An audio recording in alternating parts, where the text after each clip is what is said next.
Good morning, students. My name is Mandeep Singh, and I'm today with the class 6th students.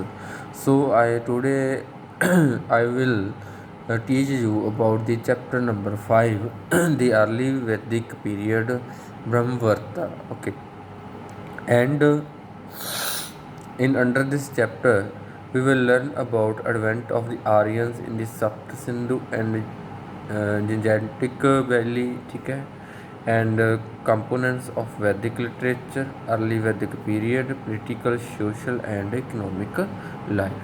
Right. So firstly, we will learn about advent of Aryans. The Indus Valley civilization, which flourished between 3300 BCE and 1500 BC. तो ये जो civilisation थी, Indus valley civilisation थी, वो 3300 BC से लेकर 1500 BC तक flourish हुई थी, ठीक है। इसके बीच बीच वो बढ़ी थी, फ्लोरिश मीन्स बढ़ना, ठीक है। तो कुछ हिस्टोरियंस मानते हैं कि वो 1700 BC तक रही, ठीक है। But decline of Indus valley civilization was followed by the advent of Aryans. जब भी इसकी डिक्लाइन हुई तो उसके बाद कौन आया? आर्यंस, ठीक है, into Indian subcontinent from Central Asia से आए, ठीक है। The word Aryan is derived from the Sanskrit word Arya. जो आर्यन वर्ड है वो कहाँ से बना? आर्या से। इसका मतलब क्या है? Means Nobel. आर्य वर्ड कहाँ से बना? आर्यन से, ठीक है। सॉरी, आर्यन वर्ड कहाँ से बना? आर्या से। और आर्य किस लैंग्वेज का वर्ड था? संस्कृत का। तो आर्य का क्या मतलब था? नोबल और रिस्पेक्टेड पर्सन, ठीक है। जिस पर्सन की सोसाइटी में बहुत, यानी कि कह रही है भी रिस्पेक्ट हो, ठीक है, इज्जत हो, मान सम्मान हो, ठीक है, उसे बोलते हैं हम Arya. The Aryans were Indo European tribes. ये कौन थे?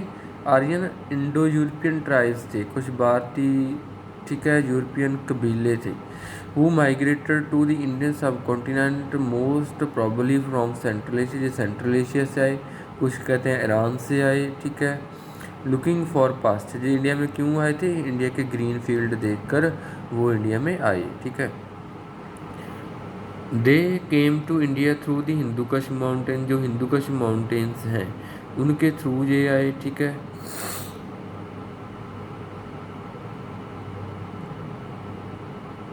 हिंदूकश माउंटेन जब वो अफगानिस्तान और इंडिया के ऊपर के जम्मू कश्मीर के ऊपर से होकर जाते हैं, ठीक है।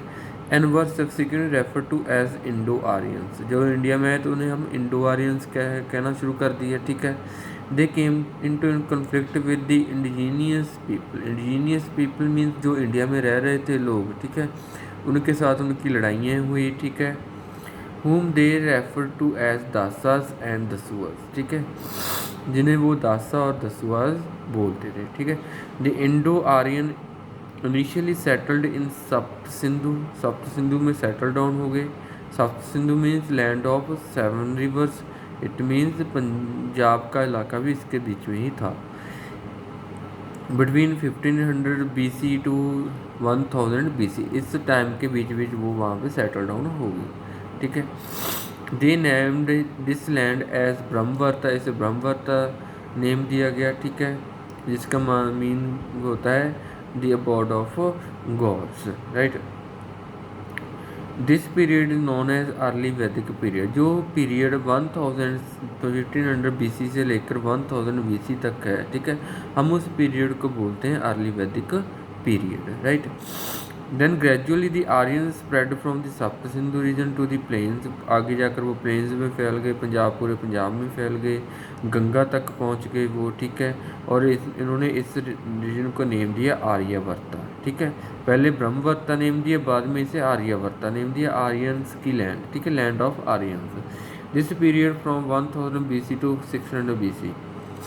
जो पहला वैदिक पीरियड इसका पीरियड था वो 1500 से लेकर 1000 था, ठीक है। इसे अर्ली वैदिक पीरियड कहते थे और उस टाइम उन्होंने इस लैंड को ब्रह्मवर्ता का नेम दिया। जो दूसरा पीरियड स्टार्ट होता है 1000 BC से लेकर 600 BC तक, और इसे हम वैदिक पीरियड कहते हैं, ठीक है। और आर्यंस ने इसी लैंड को आर्यवर्ता का नेम दिया। It was through the 4 Vedas developed by the Aryan. फिर 4 वेदास को डेवलप किया गया, ठीक है, जिन्हें कल्चर और लाइफ स्टाइल है उनके बारे उनमें दर्शाया गया आर्यंस के बारे में। ठीक है, so this period is known as the Vedic period. ये सारा पीरियड है 1500 से लेकर 600 BC तक, इसे हम बोलते हैं वैदिक पीरियड। सो वैदिक पीरियड 2 पार्ट्स में डिवाइड हुआ है। First is early Vedic period, second is letter वैदिक पीरियड। जो अर्ली वैदिक पीरियड है उसका टाइम पीरियड है 1500 BCE से लेकर 1000 BCE। जो लेटर वैदिक पीरियड है उसका टाइम पीरियड है 1000 BCE से लेकर 600 BC। सो 1500 BCE से लेकर 600 BCE के पीरियड को हम वैदिक पीरियड बोलते हैं।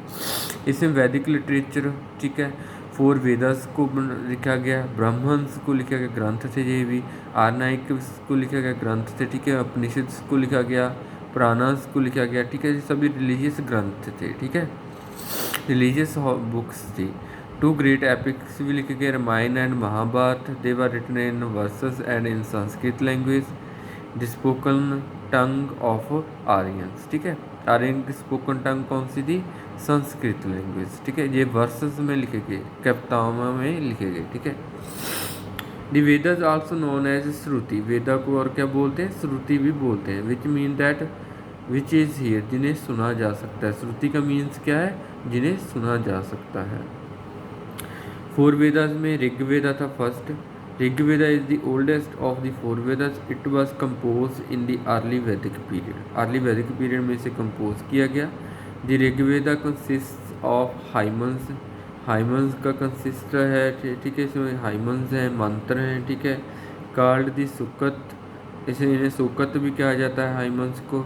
इसका मीनिंग क्या होता है? वेल सेड, इसका मतलब होता है बहुत बढ़िया। ठीक है, उसके बाद most these hymns are prayers offer to Agni. Agni के ज़्यादा मंत्र हैं इसमें, इस वेदा में। ठीक है, इंद्रा के रिलेटेड भी मंत्र हैं और सोमा के रिलेटेड भी मंत्र है। सोमा क्या होता है? A plant from which special drink was prepared. कोई ड्रिंक जो प्रिपेयर की जाती है, ठीक है, उन्हें सोमा कहते हैं और इसे सोमरस भी कहते हैं। ठीक है, तो Samaveda is a collection of versus, इसमें भी मंत्र हैं। ठीक है, ऋग्वेदा फॉर लिटर्जिकल पर्पसेस। ठीक है, so today we will learn about this. Okay, and in the next lecture we will learn about the other 2 Vedas. So thank you so much watching for this class, and please subscribe my channel.